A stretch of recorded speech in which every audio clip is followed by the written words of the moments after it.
Welcome to the Military OneSource Podcast. Military OneSource is an official program of the Defense Department with tools, information, and resources to help families navigate all aspects of military life. For more information, visit MilitaryOneSource.mil. Welcome to the podcast. I'm Bruce Moody. Today's topic is the parental response to problematic sexual behavior. And as the title suggests, we're going to be getting into pretty frank discussion. So if you've got little ones around, this might be an episode for the earbuds. Let's go ahead and bring in our guests for today. Natalie Gallo is Master Trainer through the National Center on the Sexual Behavior of Youth, and Julia Grimm is an independent trainer and consultant with the National Center on the Sexual Behavior of Youth. Great to have you both with us. Welcome. Thanks so much, Bruce. We're glad to be here. Yeah, thanks for having us. And Natalie, let's just get started with you.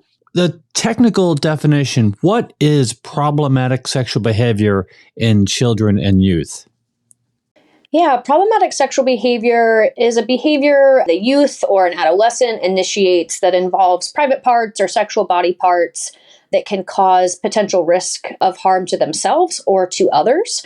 So this could be something from kind of developmentally expected behavior that maybe needs some redirection and support around in terms of boundaries, or it could be concerning, harmful, or potentially illegal behaviors involving private parts.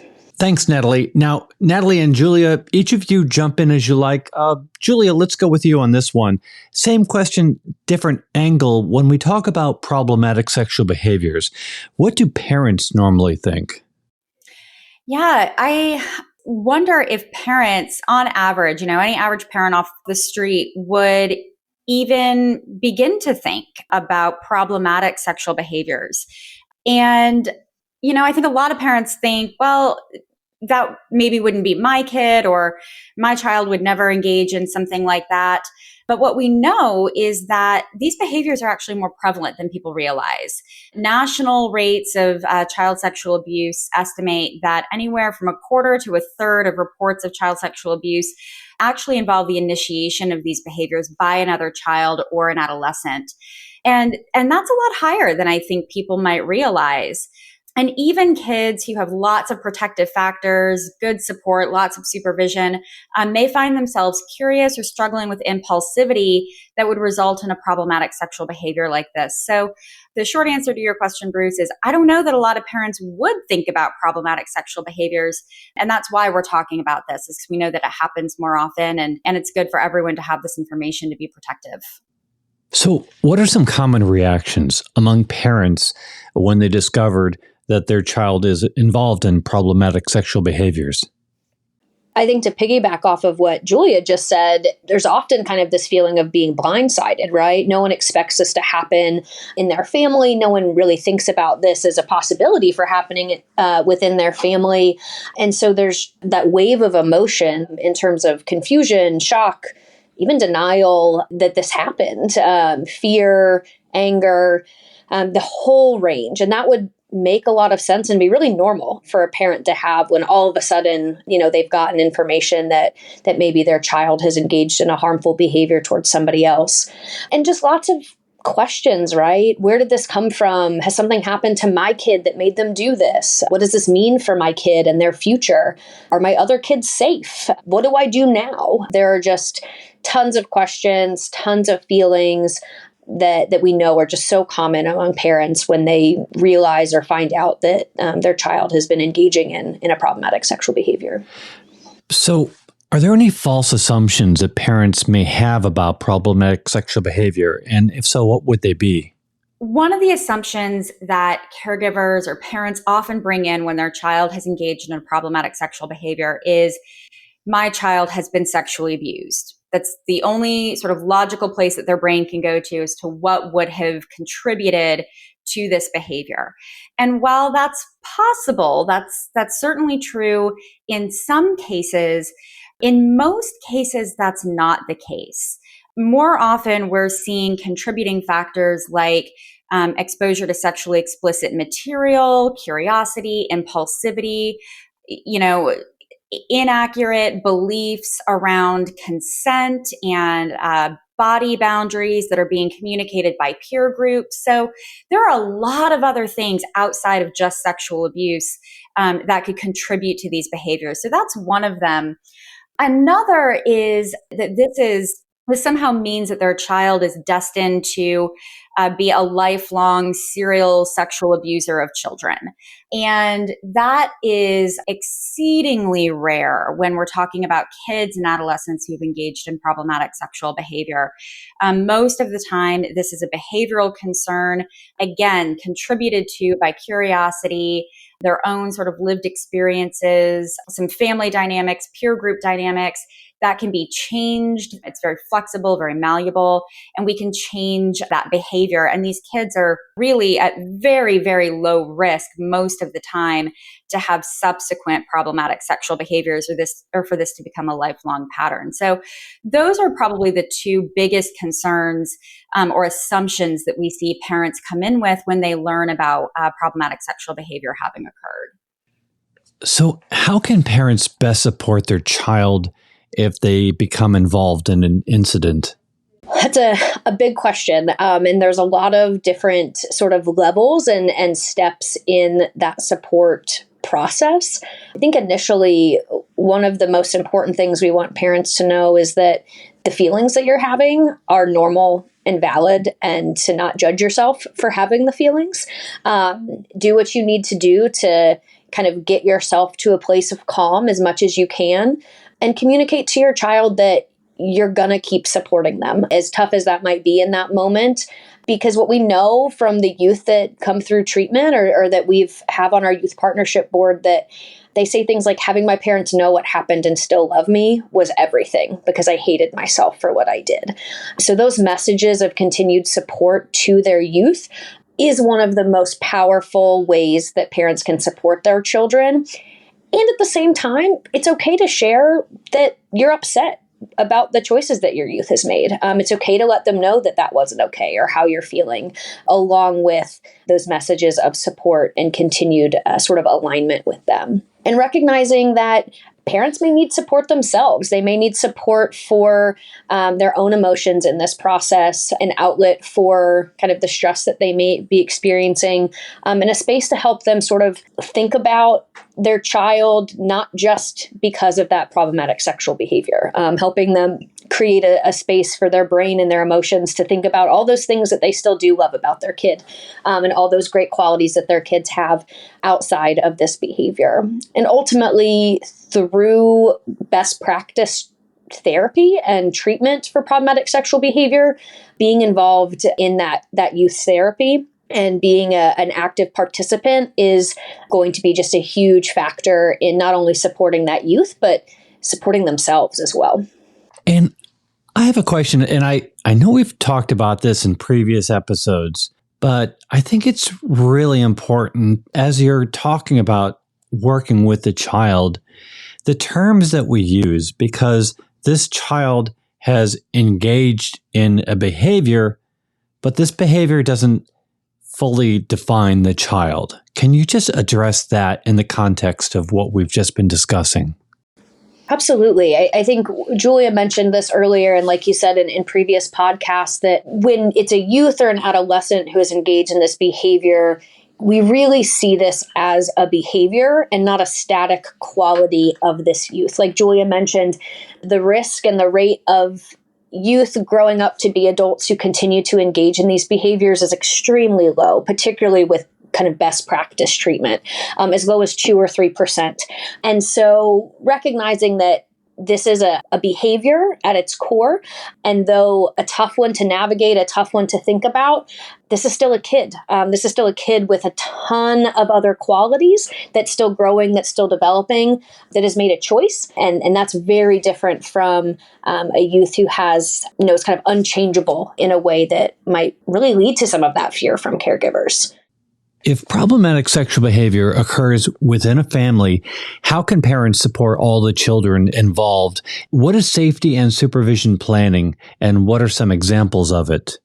So the first thing that I want to say in answer to that question, Bruce, is When we're talking about a parent who is the parent of both the child who has initiated in or exhibited the problematic sexual behavior and the child who has been impacted by that problematic sexual behavior, that can be an incredibly difficult position for that parent to be in, where they want to love and support and protect all of their children, but they're also feeling some really messy feelings about potentially their child who's engaged in the problematic sexual behavior or the situation on the whole. I've had caregivers say, it feels like I'm being split in half, trying to be there for both of my children. And so first, just want to acknowledge and validate what a challenging position that can be. And when we have parents in that position, we first talk about, let's establish physical and psychological safety for all of your children.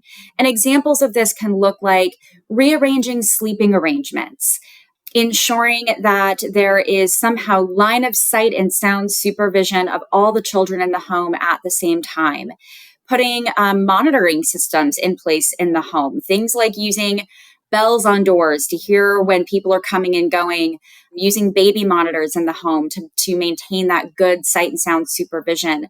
And in some cases, certainly not all, but in some cases, establishing safety might look like the exhibiting child maybe residing with another family member for a temporary period of time while we work to establish a way to safely reunify the family in the future. But those are some of the things that we talk about first and foremost, is establishing psychological and physical safety for everyone involved.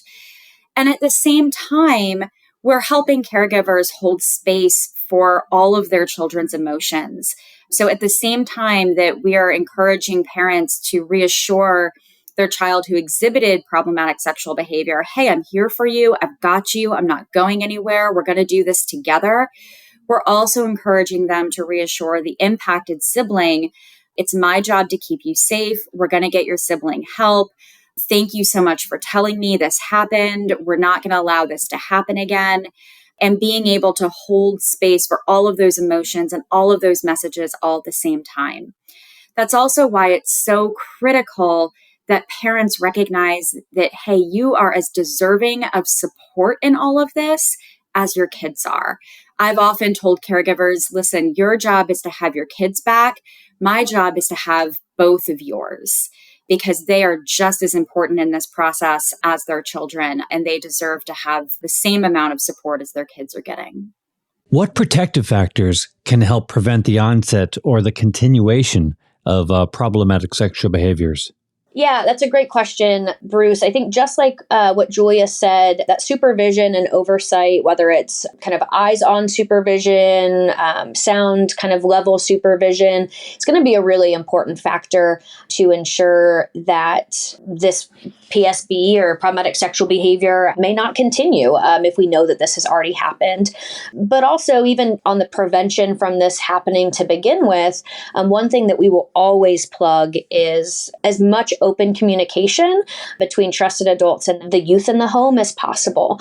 We actually did a whole podcast on how we can have these conversations around what's okay, what's appropriate, and what's not with youth from the caregiver end. But that open communication is going to be a really critical piece, that supervision and guidance, teaching those healthy boundaries and setting those healthy boundaries in the home, supporting youth in having positive peer interactions, positive peer friendships, and offering youth opportunities where they can build self-confidence and excel and succeed in extracurriculars or via kind of academics.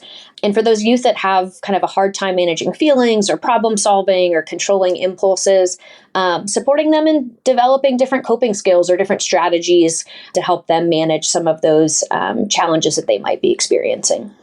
So what are some different types of clinical treatment that might be helpful? Is the parent typically involved in the treatment? And if so, how?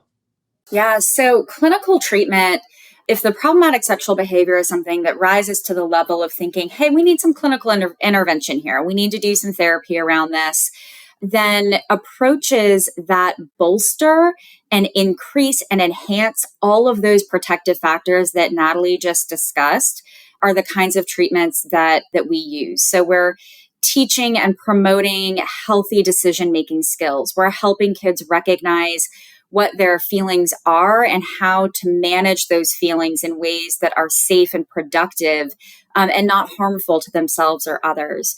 We're teaching good, comprehensive sex education that might include information around relevant laws and legal consequences so that kids and families can make informed decisions when it comes to sexual behaviors. We are teaching abuse prevention skills, family communication, rule setting, rewards and consequences. And so while some of the treatment will focus directly on the sexual behavior that occurred, and specifically around topics like sex laws or sex education, much of the treatment really should focus on generalizable decision-making skills that will help in any difficult behavior or problem behavior, sexual or otherwise. And what research has shown over and over again is whether we're talking about problematic sexual behaviors or whether we're talking about any other old behavior problem that we see in kids, caregivers are critical to change and to maintaining those positive gains in the long run. And so absolutely, caregivers' parents are included in treatment. They're learning all these same skills right alongside their kids, and they're learning how to reinforce these skills at home and at school and across the environments their children are spending time in. Caregivers are the magic ingredient to positive outcomes for kiddos. We can't do this without them. They're kind of the center of our team, and we want them at the table. You know, Julia and Natalie, I'm so grateful to have you on the podcast again to talk about this topic. And there are other episodes addressing this topic, deeper dives in different aspects of this topic. And we also have a number of links in the program notes for people can get some more information. Let's get some parting words from each of you. Natalie, let's start with you. Yeah, if parents or caregivers in any capacity are listening and can walk away with one or two take-home messages, it's, I think, first and foremost, that you're not alone. There's others that have experienced what you're experiencing, and that there's hope, that there's so many things that can be put into place, support that you can access to help you and your family move forward, and that it's okay to ask for your own help because you also deserve support. And I'm sure Julia has some other main take-home messages as well. Yeah, I think the only thing that I would add to that, Natalie, is that your child needs you more than they need anyone else. As a caregiver, as a parent, we've heard from kids over and over again who have completed our treatment program. They don't think they would have been as successful or even successful at all without the involvement of their parent. So kids need their parents more than they need anyone else. And when, as a parent, you have your own support network so that you can have that space to feel whatever messy feelings you have and ask whatever messy questions you might have. So then you can show up with confidence and calm and commitment to your child's well-being.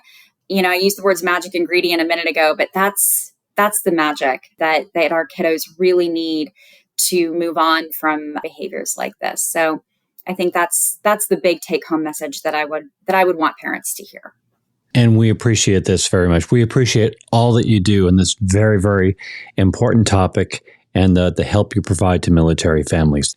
Natalie Gallo is a master trainer through the National Center for the Sexual Behavior of Youth, and Julia Grimm is an independent trainer and consultant for the National Center on the Sexual Behavior of Youth.